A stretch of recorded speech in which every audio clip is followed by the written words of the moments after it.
The bucket clattered to the floor, soapy water spreading across the already spotless tiles, as Matron Phelps's shrill voice echoed through the orphanage corridors. "Worthless girl! You are only good for scrubbing floors, Catherine Mills. Nothing more and nothing less." The year was 1876, and Catherine had heard those words so many times they had carved themselves into her heart like initials on a prison wall.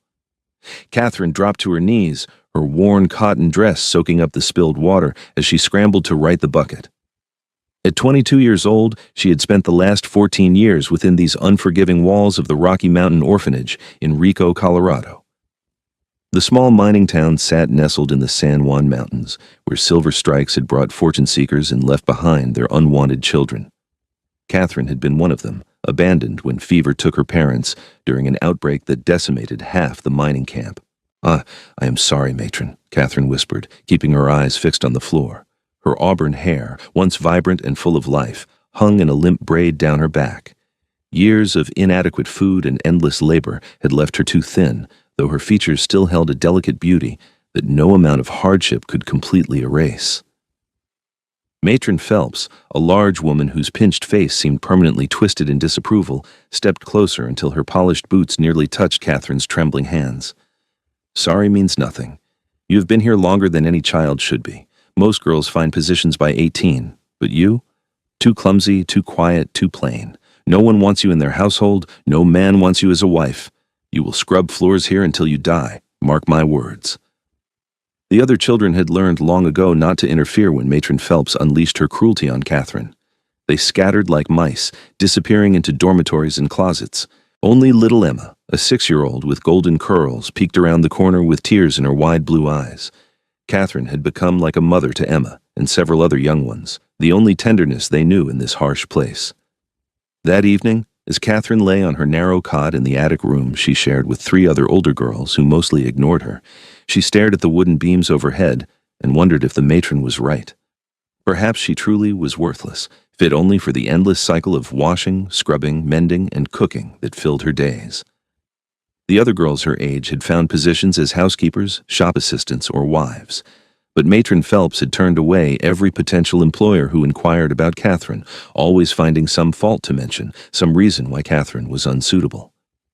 The truth, which Catherine had slowly realized over the years, was that Matron Phelps needed her. Catherine worked harder than any 2 people combined, and the matron paid her nothing beyond the same meager food and shelter provided to the children. It was a form of bondage dressed up as Christian charity. Sleep came fitfully, and Catherine woke before dawn as she always did. She dressed in the same faded gray dress, splashed cold water on her face from the basin, and descended the narrow stairs to begin preparing breakfast for 30 children and the matron.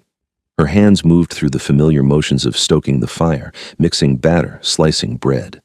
The repetitive work allowed her mind to wander to forbidden places, imagining a life beyond these walls, a life where someone might value her for more than her ability to scrub floors. 3 weeks later, everything changed. Jacob Rollins rode into Rico on a horse the color of midnight, leading a pack mule loaded with furs and supplies. He stood well over 6 feet tall, with shoulders broad enough to block out the sun and arms that showed the kind of strength that came from years of surviving in the wilderness. His dark hair fell past his collar, and a thick beard covered the lower half of his weathered face. At 30 years old, he had spent the last decade living in the high country, trapping beaver and marten, hunting elk, and avoiding civilization as much as possible. But winter had been brutal, and he needed supplies he could not make or trade for in the scattered camps of other mountain men. More than that, he needed something he had been denying for years, human connection, a reason to come down from the mountains for good. He tied his horse outside the general store and noticed the orphanage across the street, a large wooden building that seemed to hunker against the mountainside like something ashamed of itself. Children's faces appeared briefly in windows before being pulled away. Something about the place set his teeth on edge, though he could not say why. Inside the store, Jacob purchased flour, salt, coffee, and other staples. The shopkeeper, a talkative man named Henderson, seemed eager for conversation. "You are the mountain man who has that cabin up near Lizard Head Pass, are you not?" Henderson asked as he wrapped the purchases. "That would be me," Jacob replied, his voice rough from disuse. He spoke rarely in the mountains, sometimes going weeks without saying a word aloud. "Fine furs you brought in. The buyer from Denver will pay top dollar for those beaver pelts. Henderson leaned across the counter, lowering his voice. You ever think about settling down? Town could use more strong men. Silver mines are playing out, but there is still opportunity for those willing to work. Jacob shrugged, uncomfortable with the question. He had left settlement life behind after losing his parents and younger brother to a Comanche raid in Texas. The mountains had become his refuge, but lately they felt more like a prison of his own making. I will think on it, he said, gathering his parcels. As he stepped outside, a commotion drew his attention to the orphanage. The front door burst open, and Matron Phelps dragged a young woman by the arm, shoving her down the steps. The woman stumbled but did not fall, catching herself with the kind of grace that suggested years of practice at recovering from rough treatment. You are useless, completely useless, the matron screamed. You burned the bread, let the fire go out, and tracked mud through the hall I told you to clean. You are only good for scrubbing floors, and apparently you cannot even do that properly anymore. The young woman, whom Jacob would soon know as Catherine, stood with her head bowed, hands clasped in front of her stained apron. Her lips moved, probably apologizing again for sins real or imagined. Several townspeople had stopped to watch the spectacle, but no one intervened. This was apparently common enough to draw spectators, but not helpers. Something in Jacob's chest tightened. He had seen men beat horses and dogs with less viciousness than the verbal lashing this matron delivered. Without thinking it through, he found himself crossing the street, his boots thudding against the packed dirt. "Madam," he said, his voice cutting through the matron's tirade. "That is enough." Matron Phelps whirled to face him, her face flushed with rage. "This is none of your concern, sir. This girl is under my care, and I will discipline her as I see fit." Jacob looked past the matron to the young woman. She had raised her eyes just enough for him to see their color, a striking green that reminded him of pine needles after rain. Those eyes held pain, but also something else, a spark of defiance not quite extinguished by years of cruelty. In that moment, something fundamental shifted in his chest. "She looks like she could use some kindness instead of more discipline," Jacob said, keeping his voice level despite the anger building inside him. "What exactly did she do to deserve being dragged into the street?" "She is lazy, incompetent, and clumsy. She has been here for 14 years, eating my food and taking up space, giving nothing back but inferior work." The matron's voice had taken on a hysterical edge. "She is only good for scrubbing floors, and barely that." Jacob took a step closer, using his considerable size to his advantage. He was not a violent man by nature, but he knew how to make himself intimidating when necessary. "Seems to me that if she's been working for you for 14 years, she's given back plenty. You get paid by the county for each child here, do you not?" The matron's face went from red to purple. "How dare you? I run a Christian establishment. These children would starve without my charity." "Does not look much like charity from where I stand." Jacob turned his attention fully to Catherine. "What is your name, miss?" Catherine's voice came out barely above a whisper. "Catherine Mills, sir." "How old are you, Catherine?" 22, sir." Jacob felt his anger deepen. 22 was well past the age when anyone should be held in an orphanage. "You are a grown woman, not a child. Why are you still here?" Before Catherine could answer, Matron Phelps interjected. "She has nowhere else to go, no skills, no family, no prospects. I keep her out of Christian duty, despite her many failings." "I have skills," Catherine said suddenly, her voice gaining strength. "I cook, clean, sew, tend gardens, care for children, manage households. I do all of that here, every single day." "Poorly," the matron shrieked. "You do it all poorly." Jacob had heard enough. He addressed Catherine directly, ignoring the matron entirely. "I have a proposition for you, Catherine Mills. I live up in the mountains, in a cabin that has not seen a woman's touch in 10 years. I could use someone to help with the domestic work while I focus on trapping and hunting. I can pay you room, board, and a small wage. You would have your own space, and I give you my word as a gentleman that you would be safe and respected." The words had come out before he fully thought them through, but once spoken, he realized how right they felt. He had been lonely, though he had never admitted it even to himself, and something about this woman called to him in a way he did not fully understand. Catherine stared at him with wide eyes, her mouth slightly open in shock. You... Sir, I do not even know you. Name is Jacob Rollins. I have lived in these mountains for 10 years, and Henderson over at the store can vouch that I am honest and honorable. You would be an employee, nothing more unless you decided otherwise. I am not offering marriage or anything improper, just honest work for honest pay." Matron Phelps had recovered her composure. She cannot leave. She is bound to the orphanage until I release her. She is 22 years old, Jacob said, his voice dropping into a dangerous register. She is not bound to anyone, unless you have legal papers saying otherwise. The matron's silence was answer enough. They both knew she had no legal hold on Catherine, only the psychological chains forged by years of abuse and isolation. Catherine looked between Jacob and the matron, and Jacob could see the war playing out behind her eyes. Fear of the unknown battled against desperation for escape. He waited, knowing the decision had to be hers. "I will go fetch my things," Catherine said finally, her voice trembling but determined. Matron Phelps lunged forward as if to grab her, but Jacob simply moved between them, his presence a wall the older woman would not dare try to breach. Catherine disappeared into the orphanage, and Jacob stood watch, aware of the townspeople still gathered around. Let them watch. Let them see someone finally stand up to the tyrant who had been mistreating children under the guise of charity. Catherine reappeared within minutes, carrying a small cloth bag that apparently held all her worldly possessions. Her eyes were red-rimmed, and he realized she had been crying. As she descended the steps, 3 small children rushed out behind her, wrapping their arms around her waist. "Katie, do not go!" The smallest one, a girl with golden curls, sobbed, "Please do not leave us." Catherine knelt down, gathering all 3 children into her arms. "Oh, Emma, sweet Emma, and Thomas and Mary, I have to go, my darlings, but you will be all right. You are strong and brave, and you have each other." "But we need you," the boy Thomas said. "Who will tell us stories at night? Who will make sure the matron does not hit us?" Jacob felt his jaw clench. So it was not just verbal abuse then. "You must look after each other," Catherine said, her voice breaking.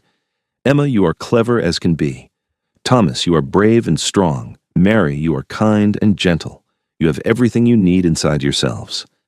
And I promise, I will think of you every single day." It took several minutes for Catherine to extract herself from the children's embraces.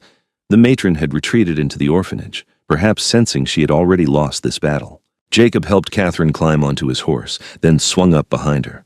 Her body was stiff with tension, clearly uncomfortable with the proximity to a strange man. "Wrap this around you," he said, offering her a blanket from his pack. "It is a long ride up the mountain, and the temperature drops considerably." As they rode out of Rico, Jacob felt Catherine twist to look back at the orphanage one last time. He could feel her trembling, whether from cold or emotion he could not tell. "You did the right thing," he said quietly. "You deserve better than that." She did not respond, but after a few minutes he felt her relax slightly against him. The horse knew the way home, and Jacob focused on holding the reins loosely, trying not to think about how right it felt to have this woman sitting in front of him, how her scent, despite the harsh lye soap she must have used, carried a hint of something sweet and distinctly feminine. The ride took 4 hours, climbing steadily into the high country. They passed through stands of aspen and pine, crossed crystal streams running with snowmelt, and startled a small herd of elk grazing in a meadow. Jacob pointed out landmarks as they went, partly to orient Catherine, and partly to fill the silence that had grown heavy between them. "That peak there is Lizard Head. My cabin sits in a valley just below it. There's a stream running past the door, a barn for the horse and mule, and a root cellar that stays cool year-round. The cabin itself is one large room, with a loft for sleeping. I will rig up a curtain to give you privacy." "You really live up here all alone?" Catherine asked, her voice small against the vast wilderness surrounding them. "I do. Sometimes I run into other trappers, and I go down to Rico 3 or 4 times a year for supplies. But mostly it is just me and the mountains." "Why?" The question was simple, but the answer was not. Jacob took his time responding. "Lost my family when I was 20. Raiders killed my parents and younger brother while I was out hunting. I came home to find them gone. After that, I could not stand being around people, seeing families, hearing children laugh. It hurt too much. So I came up here where the only thing that could hurt me was the weather and wild animals. Seemed safer somehow." Catherine turned her head slightly, and he caught a glimpse of her profile. "I'm sorry for your loss. I know what it is like to lose family." "The fever outbreak of '62? "Yes. One day I had parents who loved me, a home, a future. The next day I was alone, and Matron Phelps was telling me I should be grateful for her charity." "She was wrong," Jacob said firmly, "about everything she said about you. You are not worthless, and you are certainly good for more than scrubbing floors." Catherine did not respond, but he felt her relax a bit more against his chest. The cabin came into view as they crested a ridge. It sat in a small valley surrounded by towering pines, with a clear stream running past the front door. Smoke should have been coming from the chimney, but the place had been empty for the 3 days Jacob had been in Rico. The logs were weathered but solid, and the roof looked secure. It was simple, rough, and utterly isolated. Jacob helped Catherine dismount, noticing how her legs wobbled after the long ride. She had probably never ridden a horse for more than a few minutes before today. "Come inside and sit while I tend to the animals," he said. "There should still be wood by the fireplace. Do you know how to start a fire?" "Yes, sir." "Jacob. Just call me Jacob. I've never been comfortable with formality." She nodded, clutching her small bag as she approached the cabin door. Jacob watched her disappear inside before leading his horse and mule to the small barn. As he removed the saddle and began brushing down the animals, he wondered what exactly he had done. He had brought a complete stranger to his isolated cabin, a woman who had every reason to distrust men, and now they were going to be living in close quarters with no one around for miles. But when he pictured her face, those green eyes full of pain and buried hope, he knew he would do it all over again. Something about Catherine Mills had reached past all his defenses and touched the part of him he thought had died along with his family. When he returned to the cabin, a fire was crackling in the hearth, and Catherine stood in the center of the room, looking around with an expression he could not quite read.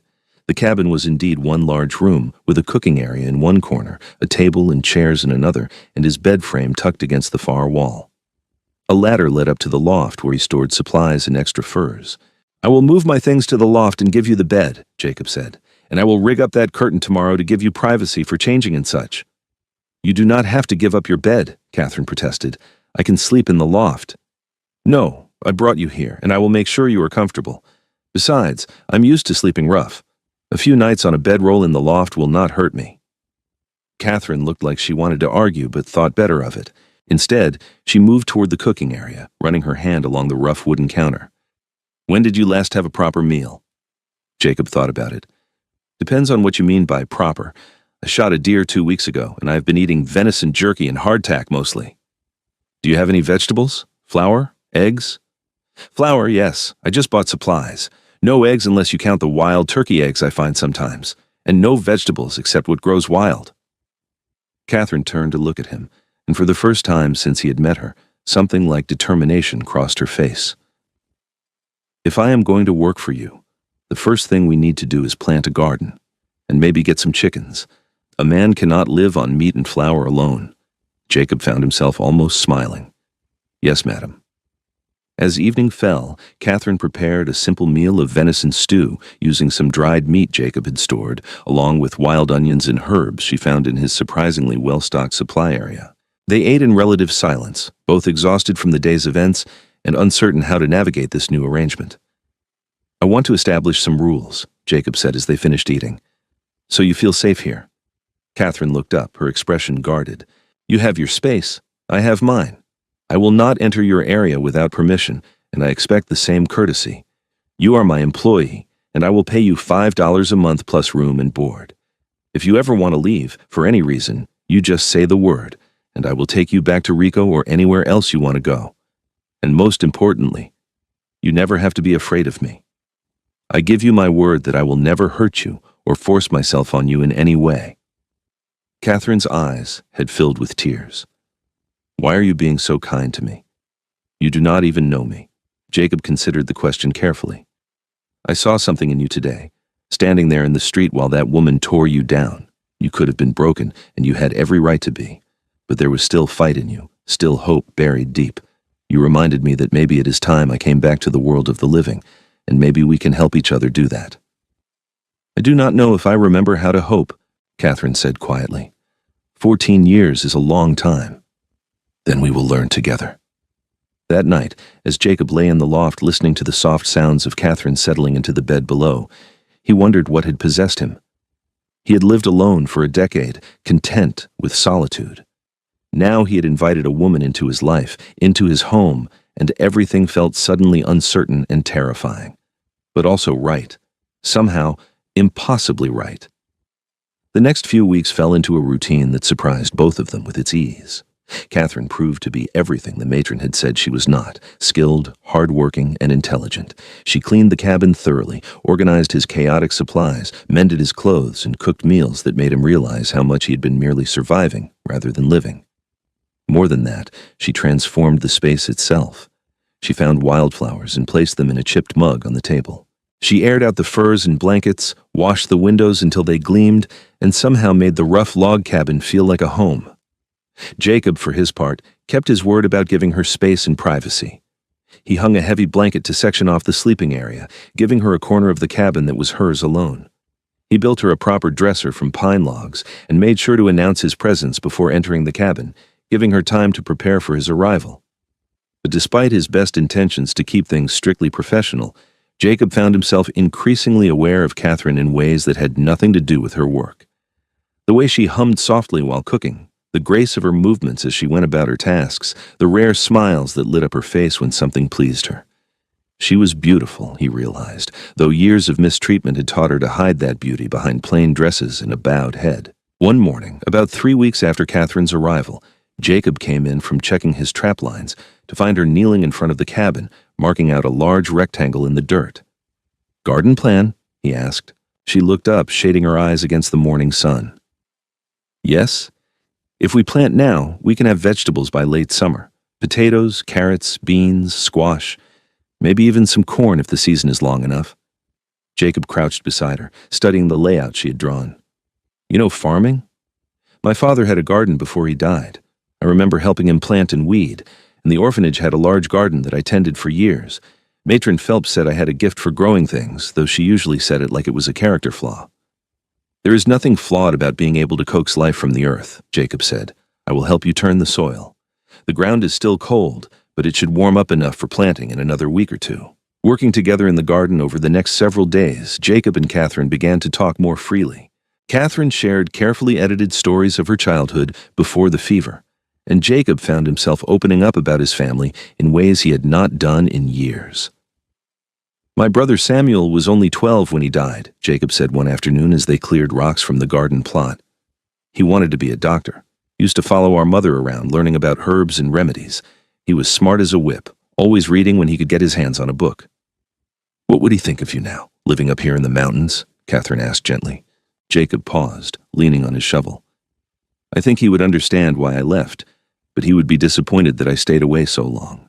Samuel always saw the best in people. Even when they did not deserve it, he would tell me I was wasting my life, hiding from my grief." "Are you? Hiding from grief?" "I was, but maybe not anymore." He looked at her directly, and their eyes met and held for a moment before Catherine looked away, color rising in her cheeks. The attraction between them was growing stronger each day, though neither acknowledged it openly. Jacob found himself making excuses to stay near the cabin rather than spending days at a time checking distant trap lines. Catherine put extra care into her appearance, washing her hair more frequently and wearing the better of her 2 dresses more often.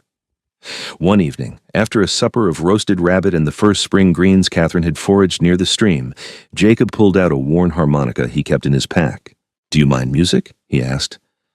"I would love to hear some," Catherine said, her face brightening. Jacob played slowly at first, rusty from lack of practice, but his fingers remembered the melodies his mother had loved, sweet and sorrowful tunes that spoke of longing and loss.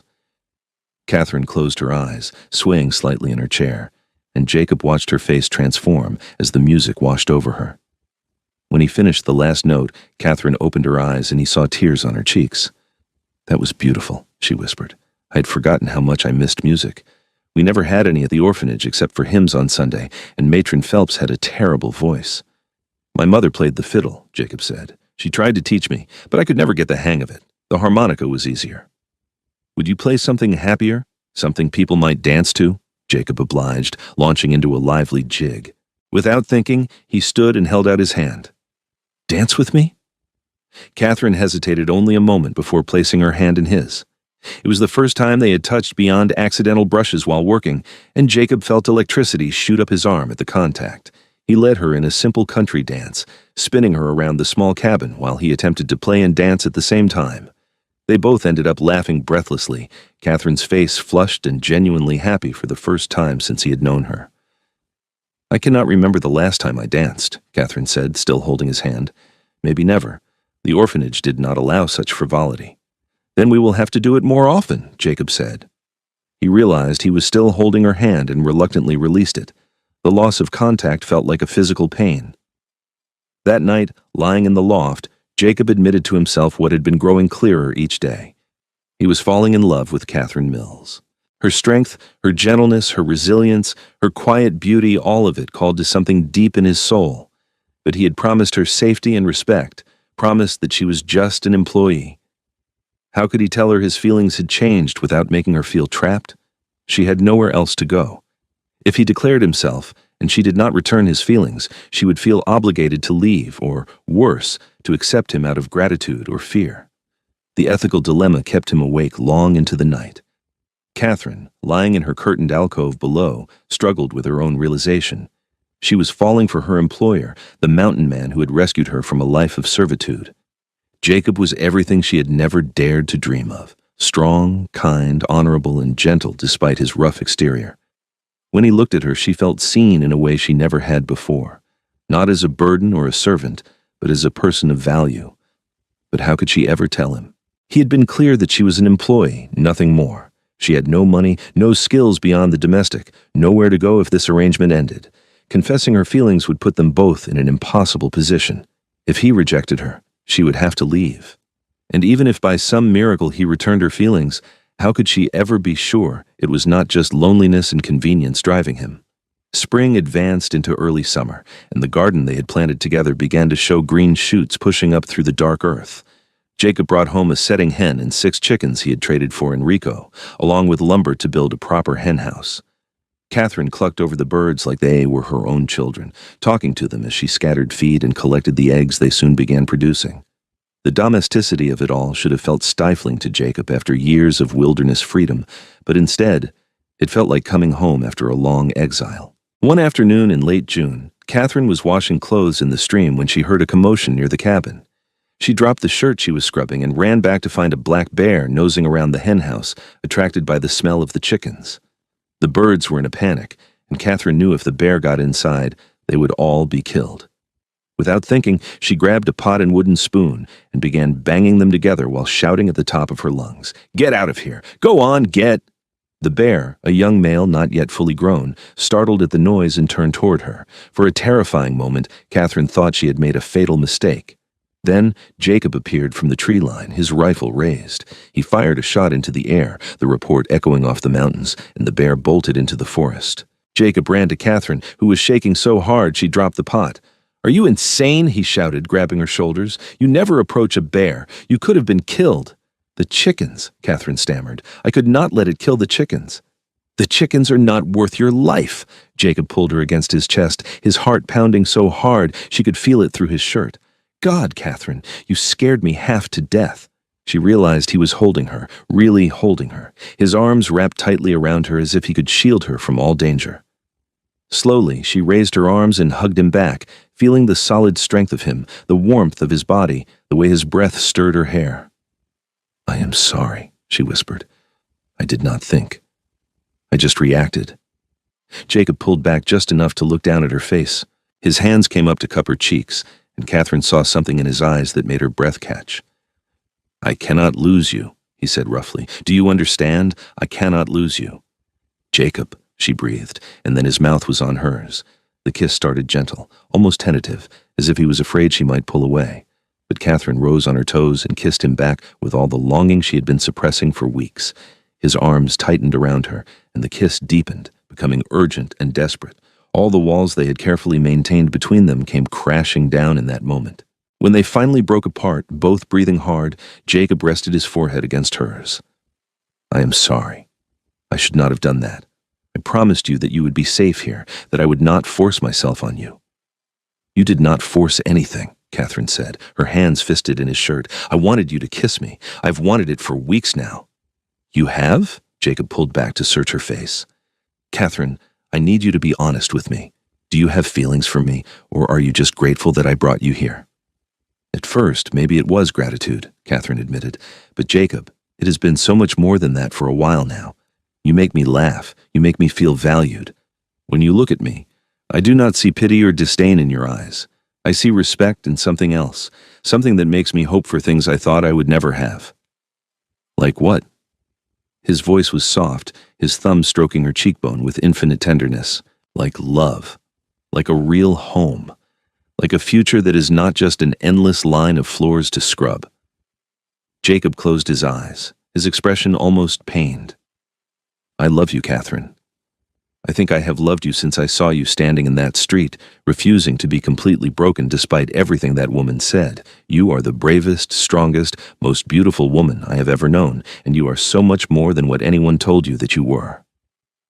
Catherine felt tears streaming down her face. I love you too. I did not think I was capable of love anymore, but you showed me that I was wrong. You gave me hope again, Jacob. You gave me myself. They kissed again, slower this time, savoring the moment. When they finally pulled apart, Jacob took her hand and led her to the cabin steps where they sat side by side. We should talk about what this means, Jacob said. I want to marry you, Catherine, if you will have me. I want you to be my wife, not just my employee. But I will not rush you. You have been through so much, and you deserve time to make sure this is what you really want. Catherine looked at their joined hands, his so much larger than hers, calloused from hard work but holding hers with such care. I do not need time to know what I want, but I need to know that this is not just about convenience or loneliness for you. I need to know that you truly want me. I want you more than I have ever wanted anything in my life, Jacob said fiercely. Not just to cook my meals or keep my house, though you do both wonderfully. I want you by my side through everything life brings. I want to fall asleep with you in my arms and wake up to your face. I want to build a real home with you, maybe raise children if we are blessed that way. I want to grow old watching you tend gardens and chase chickens and fill this cabin with life. Then yes, Catherine said, her voice strong and clear.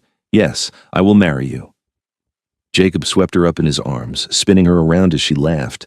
The chickens, still agitated from the bear encounter, squawked indignantly at the commotion. They married a week later in Rico, with Henderson and his wife as witnesses.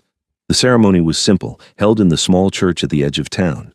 Catherine wore a new dress that Jacob had insisted on buying her, a soft blue cotton that brought out the color of her eyes. Jacob had trimmed his beard and combed his long hair, looking almost civilized in clean clothes. As they spoke their vows, Catherine caught sight of Matron Phelps standing at the back of the church, her face twisted with anger and something that might have been jealousy. But Catherine felt no triumph, only pity. The matron had spent her life making others miserable because she was miserable herself, and she would die that way, alone and bitter.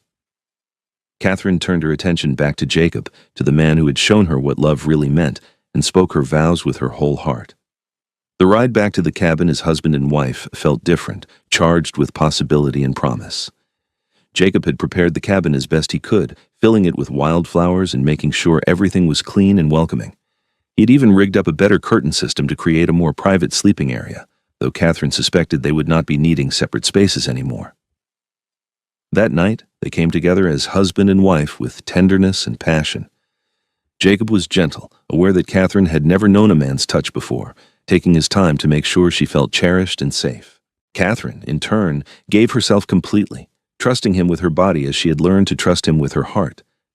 Afterward, lying in the darkness with Catherine's head on his chest, Jacob traced lazy patterns on her arm and felt more at peace than he had in a decade. "Are you happy?" he asked softly. "Happier than I knew it was possible to be," Catherine murmured. "Thank you for seeing something in me worth saving." "You saved yourself," Jacob said. "I just gave you the opportunity. Everything else, all this strength and grace and love, that was already inside you." Summer passed in a golden haze of happiness. The garden flourished under Catherine's care, providing them with fresh vegetables daily. The chickens laid eggs with impressive regularity. Jacob taught Catherine to fish in the stream and to identify edible plants in the forest. Catherine taught Jacob to make bread that did not resemble rocks, and to appreciate the small domestic comforts he had denied himself for so long. They talked for hours, sharing their histories and dreams for the future. Jacob admitted that he wanted to eventually move to a bigger property, maybe closer to Rico so they could be part of a community again. Catherine confessed her desire to help other orphans, to somehow make a difference for children in situations like she had been in. One evening in late August, as they sat outside watching the sunset over the mountains, Catherine spoke quietly. I think I might be pregnant. Jacob's head whipped around so fast she heard his neck crack. You think? Are you sure? Not completely sure. But I have missed my monthly courses, and I have been feeling queasy in the mornings. It could just be something I ate, but I think it is more than that.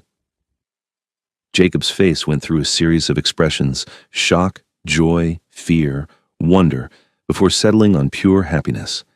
He pulled her into his lap, cradling her gently as if she might break. A baby. We are going to have a baby. Are you happy about it? Catherine asked, suddenly uncertain. They had never specifically talked about children, though he had mentioned them during his proposal. Happy does not begin to cover it, Jacob said. Terrified, yes, but mostly grateful. You have given me so much already, Catherine. You brought me back to life, and now you're giving me a family again. Catherine felt tears prick her eyes. I'm scared too. What if I am not a good mother? What if I end up like Matron Phelps, cruel and bitter? That will never happen, Jacob said firmly. You have too much love in your heart. You showed that every day at the orphanage, caring for those children even when it cost you. Our child will be loved beyond measure, I promise you that. The pregnancy was confirmed when they made a trip to Rico and saw the town's doctor. Catherine was due in late March or early April. Jacob immediately began making preparations for the baby, building a cradle from pine and trading for soft fabrics Catherine could use to make blankets and clothing. As autumn arrived and the aspen trees turned gold, Catherine's belly began to swell with new life. She had never felt more beautiful or more cherished. Jacob treated her like she was made of glass, constantly worrying that she was overdoing it, insisting she rest more, and let him take over the heavier chores. One crisp October afternoon, as Catherine was hanging laundry to dry, she saw 3 small figures approaching on foot. Her heart leaped as she recognized them: Emma, Thomas, and Mary from the orphanage. Katie! Emma screamed, breaking into a run. The other 2 followed, and Catherine barely had time to brace herself before they crashed into her, all 3 talking at once. What are you doing here? Catherine asked, kneeling down despite her growing belly to hug them properly. How did you find me? We ran away, Thomas said proudly. Matron Phelps got even meaner after you left, and she hit Emma with a strap for spilling milk. So we left in the middle of the night and walked until we found a man who knew where the mountain man's cabin was. It took us 3 days. Catherine's heart clenched. These children, none older than 8, had walked for 3 days through wilderness to find her. You must be exhausted and starving. Come inside, let me feed you. Jacob emerged from the barn where he had been repairing a stall. He took in the scene with his characteristic calm and simply nodded. I will ride to Rico and let them know the children are safe. We can sort out the rest after they have had food and rest. Over bowls of soup and fresh bread, the children told their story. Matron Phelps had indeed become worse after Catherine left, taking out her anger on the remaining children. The woman who came weekly to check on the orphanage had seen evidence of abuse and was working to have Matron Phelps removed, but these 3 had not been able to wait. We thought maybe you could take us in, Mary said hopefully. We would work hard and not be any trouble. Catherine looked at Jacob, who had returned from Rico with the news that the sheriff and the county inspector were coming the next day to discuss the situation. Her husband's face was unreadable. Can we talk privately for a moment? Jacob asked. Catherine followed him outside, worried about what he might say. I know what you are going to ask, Jacob said before she could speak, and the answer is yes. Yes? Catherine repeated, not daring to hope. Yes, we can keep them. All 3, if that is what needs to happen. We will need to build an addition to the cabin, and it will be chaotic with a baby on the way and 3 children underfoot. But Catherine, I saw your face when those kids appeared. They need you, and I think you need them too. Catherine threw her arms around his neck, kissing him soundly. Thank you. Thank you so much. I know it is a lot, but I could not bear the thought of sending them back to that place. They are not going back, Jacob said firmly. Not if I have anything to say about it. The county inspector arrived the next day, a stern older woman named Mrs. Harrison. She interviewed the children separately, examined the marks on Emma's back from the strap, and listened to Catherine and Jacob's account of conditions at the orphanage. Matron Phelps will be removed from her position immediately, Mrs. Harrison declared.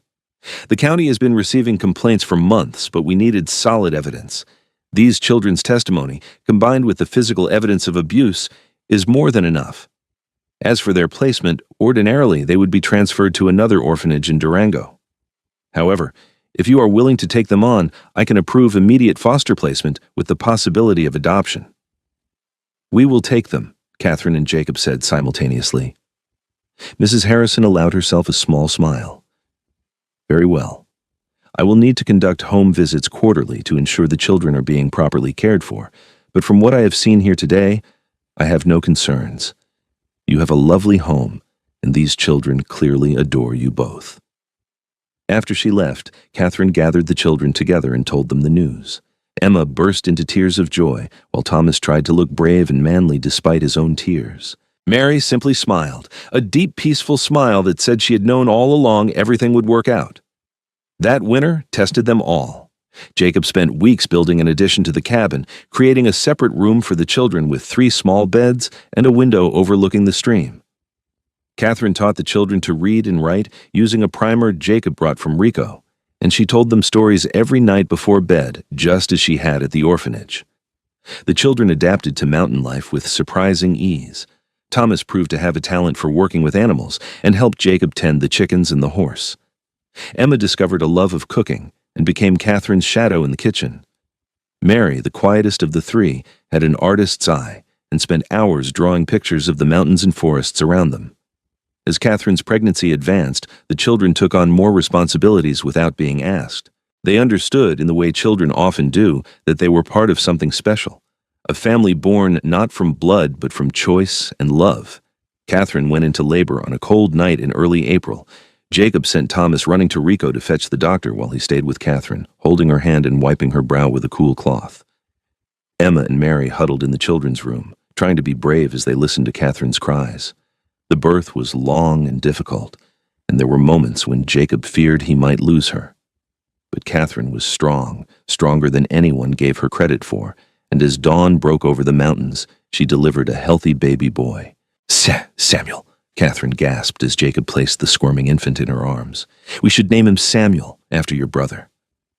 Jacob felt tears stream down his face as he looked at his wife and newborn son. "Samuel Jacob Rollins. It is perfect." The children crowded into the room, marveling at the tiny baby with his shock of dark hair and his father's strong features. Thomas declared he would teach Samuel to fish and hunt. Emma promised to make him cookies whenever he wanted. Mary simply stroked his tiny hand with one gentle finger, her face full of wonder. As the morning sun filled the cabin with golden light, Jacob looked around at his unexpected family. Catherine, exhausted but radiant, holding their son. 3 children who had chosen them as much as they had chosen the children, a home filled with love and laughter and life. He thought about the man he had been just a year ago, isolated and half alive in his mountain fortress. And he thought about Catherine, scrubbing floors and believing she had no value beyond her ability to serve. "What are you thinking?" Catherine asked softly, noticing his expression. "I am thinking that Matron Phelps was wrong about everything," Jacob said. "She said you were only good for scrubbing floors. But Catherine, you are good for my heart. You healed something in me I thought was broken beyond repair. You gave me back my life, my faith in people, my ability to love. You gave me a family." Catherine reached for his hand, lacing her fingers through his. "We gave each other those things. You saved me just as much as I saved you." "I am not sure about that," Jacob said with a small smile. "You saved me, you saved these 3 kids, and you even saved that setting hen from becoming bear food. You are quite the hero, Mrs. Rollins." Catherine laughed, the sound filling the cabin with joy. "I prefer to think of us as a team. We save each other every single day." The years that followed were full of the ordinary magic that makes up a life well lived. They officially adopted Emma, Thomas, and Mary, giving them the Rollins name and all the love and security they had been denied. Samuel grew into a sturdy, happy little boy who followed his older siblings everywhere, determined to keep up despite his shorter legs. 2 years after Samuel's birth, Catherine delivered twin girls, Helena and Rose. The cabin had to be expanded again, and Jacob eventually bought the property adjacent to his own, increasing their landholdings significantly. They built a larger house with proper bedrooms for everyone, though Catherine insisted on keeping the original cabin as a guest house and reminder of where their love story had begun. Thomas grew tall and strong like his adopted father, eventually taking over much of the physical labor on the property. He married at 21, bringing home a sweet girl from Rico named Sarah, and they built a house on the far corner of the property. Emma became a talented baker, and she and Catherine started selling bread and pies in Rico, earning enough money to fund Catherine's real dream. 5 years after leaving the orphanage herself, Catherine opened a new children's home in Rico, one run on principles of kindness and respect. She hired carefully, making sure everyone who worked there understood that children were precious gifts, not burdens to be tolerated. The old orphanage had been shut down after Matron Phelps was arrested for abuse and embezzlement. The woman died in prison 2 years into her sentence, alone and unmourned. Catherine's children's home became known throughout Colorado as a place where children were cherished. She placed every child who came through her doors into carefully vetted homes or found them good employment when they came of age. Some children she kept, expanding her own family to include 2 more adopted daughters and a son, all children who needed the special understanding that only someone who had walked that path herself could provide. Mary turned out to have not just an artist's eye, but genuine talent. Jacob paid for her to study in Denver, and she became a respected painter, though she always returned to the mountains for inspiration and family gatherings. Her paintings of the San Juan Mountains hung in galleries across the West, but her favorite works were the ones that decorated the Rollins family home, capturing moments of everyday love and beauty. Jacob never returned to his solitary trapping ways. Instead, he found purpose in building things. Homes for his growing family, the children's home for Catherine's dream, barns and schools and churches for the growing town of Rico. His strength and skill were legendary, but what people talked about most was the obvious devotion between him and his wife. On their 20th wedding anniversary, Jacob and Catherine stood on the porch of their home, watching their various children and grandchildren play in the yard. Samuel, now a young man of 19, was teaching his youngest sister to skip stones in the stream. Thomas's twin boys were climbing trees under Emma's watchful eye. Mary had come home from Denver with her new husband, an artist like herself, and they sat sketching the family scene together. "Do you ever regret it?" Catherine asked, leaning against Jacob's solid frame. "Giving up your quiet mountain life for all this chaos?" Jacob wrapped his arms around her, resting his chin on top of her head. Not for one single second. The mountains were beautiful, but they were just a hiding place. "You brought me back to life, Catherine. You and all these children we have been blessed with." "I never imagined this could be my life," Catherine said softly. "When I was scrubbing floors and listening to the matron tell me I was worthless, I could not have dreamed this much happiness existed in the world." "You were never worthless," Jacob said fiercely, even after all these years, still angry at the woman who had tried to break his wife's spirit. "You were always extraordinary. You just needed someone to see it." "We saw it in each other," Catherine corrected. "That is the real gift, I think, not just being seen, but learning to see the truth in ourselves." Jacob turned her in his arms so he could look into her face. 20 years of love and laughter had only made her more beautiful in his eyes. The gauntness was long gone, replaced by the healthy glow of a woman well-loved and well-fed. Her auburn hair, now threaded with a bit of silver, was still her crowning glory. But it was her eyes that captivated him most, those green eyes that had first caught his attention in a dusty street in Rico. They sparkled with joy and peace, no longer shadowed by pain and fear. "I love you, Catherine Rollins," he said. "You are good for so much more than scrubbing floors. You are good for my heart, for these children's hearts, for everyone whose life you touch. You are a force of nature wrapped up in a deceptively small package." Catherine laughed and kissed him, still delighting in the freedom to show affection whenever she wanted. "And you, Jacob Rollins, are the mountain of a man who showed me what love really means. Strong enough to be gentle, powerful enough to be kind." "Gross," Samuel called from the stream. "Do you two have to kiss all the time?" "Yes," Catherine and Jacob called back in unison, making their son groan dramatically while his siblings laughed. As the sun set over the mountains, painting the sky in shades of orange and gold, the Rollins family gathered for supper. The table had to be extended with extra boards to accommodate everyone, and the noise level was tremendous as multiple conversations happened simultaneously. Children argued good-naturedly over who got the last roll. Adults discussed town news and family plans. Babies fussed and were soothed. It was chaos. It was imperfect. It was everything Catherine had never dared to hope for, and everything Jacob had thought he had lost forever. After the meal, as they did most evenings, Jacob pulled out his harmonica and played while the family sang together. The children begged for the story of how their parents met, even though they had heard it 100 times before. "Tell about when Papa rescued Mama from the mean lady," little Rose pleaded. Catherine exchanged a glance with Jacob and smiled. Well, it started on a day when I thought my life would never change. As she told the story, simplifying it for the younger children, Catherine marveled at the strange and wonderful way life unfolds. One moment of courage from a mountain man, one moment of brave choice from a broken girl, and everything had changed. Not just for them, but for all these children who now had a home and a family. Later that night, after all the children were finally asleep and the house had settled into peaceful silence, Catherine and Jacob lay in their bed with the window open to let in the cool mountain air. The sound of the stream running past the house had been a constant soundtrack to their life together, and neither could imagine sleeping without it. "What are you thinking about?" Jacob asked, stroking her hair. "Everything," Catherine said. "The way our lives have turned out, how one day can change everything, how love can heal wounds you thought were permanent." "It is pretty remarkable," Jacob agreed. "Sometimes I wake up and have to remind myself it is all real, that you are really here, that we really built this life together." "It is real," Catherine assured him, taking his hand and placing it over her heart so he could feel it beating. All of it. Every beautiful, chaotic, wonderful moment. "Any regrets?" he asked. Catherine thought about it seriously, as she always did when he asked that question. "I regret the suffering those children endured at the orphanage before we could help them. I regret the years I lost to fear and believing lies about my own worth. But the experiences that led me to you? No, I cannot regret those, because they made me who I am. They taught me empathy and resilience. They gave me the strength to build something better for the children who came after." "You are an amazing woman, Catherine Rollins." "We are an amazing team, Jacob Rollins. Never forget that part." They fell asleep in each other's arms as they had every night for 20 years, secure in the love they had built together. Years continued to pass, bringing the changes that time always brings. Children grew up and started their own families. Jacob's hair turned from dark brown to silver, though he remained strong and vital well into his 60s.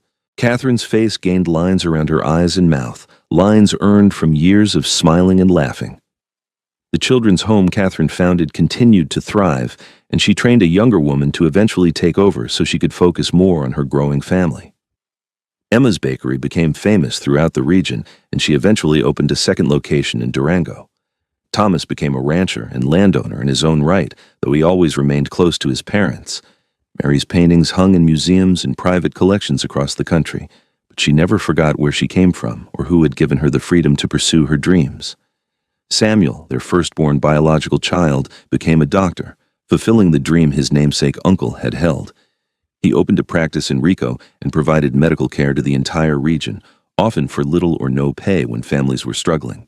He married a teacher named Rachel, and they had 4 children who called Catherine and Jacob Grandma and Grandpa with the same enthusiasm as all the other grandchildren. On a summer day, 43 years after Jacob had first walked across that street in Rico to defend a stranger, he and Catherine sat on the porch of their home, watching the sunset over the mountains they both loved. They were both in their 60s now, still healthy and active but aware of time's passage. "It has been a good life," Jacob said, reaching for Catherine's hand. "The best life," Catherine agreed. "Better than I ever dreamed possible." "Do you remember what Matron Phelps said about you? That you were only good for scrubbing floors?" Catherine smiled. "I do. But I also remember what you said, that I was good for your heart." "You still are," Jacob said, "every single day. You're the best thing that ever happened to me, Catherine. You brought me back to life and gave me a reason to rejoin the world.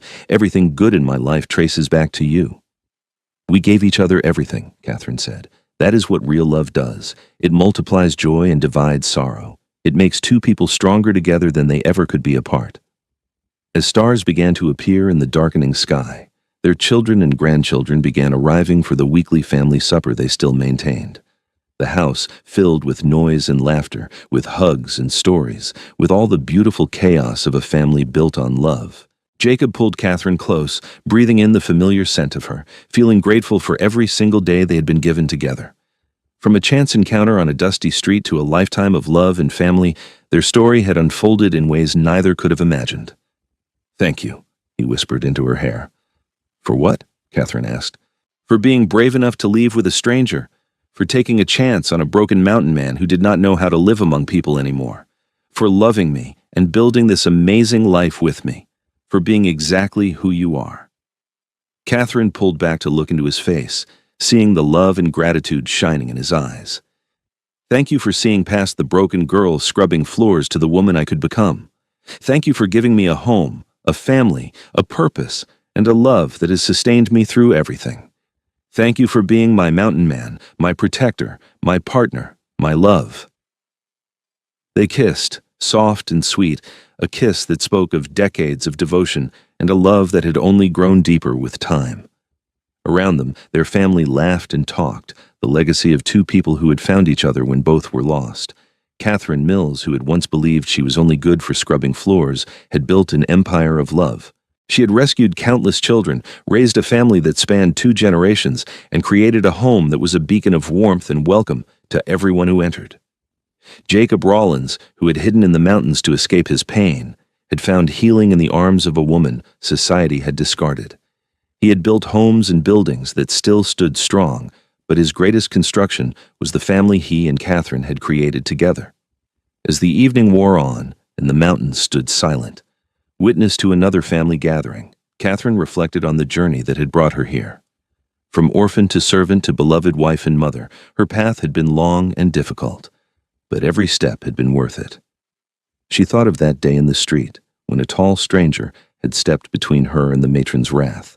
She remembered the terror of leaving everything familiar, even though it was painful and limiting. She remembered the slow blooming of love, the joy of being valued, the peace of finally coming home. "What are you thinking about?" Jacob asked, reading her expression in the way only a spouse of many years could. "I'm thinking about how wrong she was," Catherine said. "The matron. She thought she was proclaiming my fate when she said I was only good for scrubbing floors. But she was really just showing her own limitations. She could not imagine that a girl like me could be worthy of love, could build a life of meaning and purpose. Her lack of vision became my motivation." "To prove her wrong?" Jacob asked. "No," Catherine said thoughtfully. "To prove myself right. To show that every person has value, even when the world tries to convince them otherwise. To create a different story for children who came after me." Jacob squeezed her hand. "You did that and more, my love. You changed the world, one child at a time, one act of love at a time." The night grew late, and eventually the family began to drift home, children sleepy on their parents' shoulders, promises made to return next week for another gathering.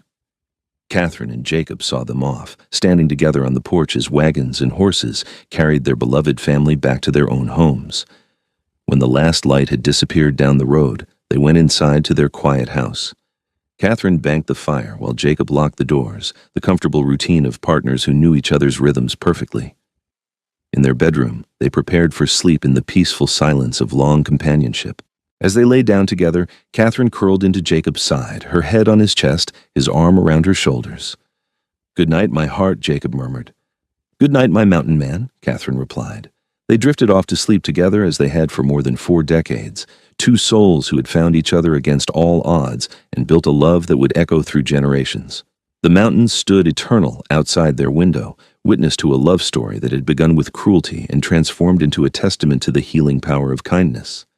Catherine Mills, who had been told she was only good for scrubbing floors, had proven herself good for so much more. She had been good for Jacob's heart, good for her children's lives, good for an entire community that had been blessed by her presence. And Jacob Rawlins, the mountain man who had tried to escape humanity, had found his humanity restored by the love of an extraordinary woman. Together, they had built something that would last far beyond their own lifetimes, a legacy of love, family, and the unshakable belief that every person has worth, no matter what anyone else might say. In the morning, they would wake and begin another day, surrounded by the life they had built together in the mountains of Colorado. There would be grandchildren to spoil, work to be done, meals to share, and the 1,000 small joys that make up a life well lived. But for now they slept peacefully in each other's arms, 2 hearts beating as one, the scrub woman and the mountain man who had found in each other everything they had been missing. Their story, which had begun with words of cruelty, had been rewritten into a tale of love triumphant, proving once and for all that the matron had been wrong about everything that mattered. Catherine Mills Rawlins was good for so much more than scrubbing floors. She was good for love, for life, for building a better world one kind act at a time. And Jacob Rawlins had been right from the very beginning. She was indeed very, very good for his heart.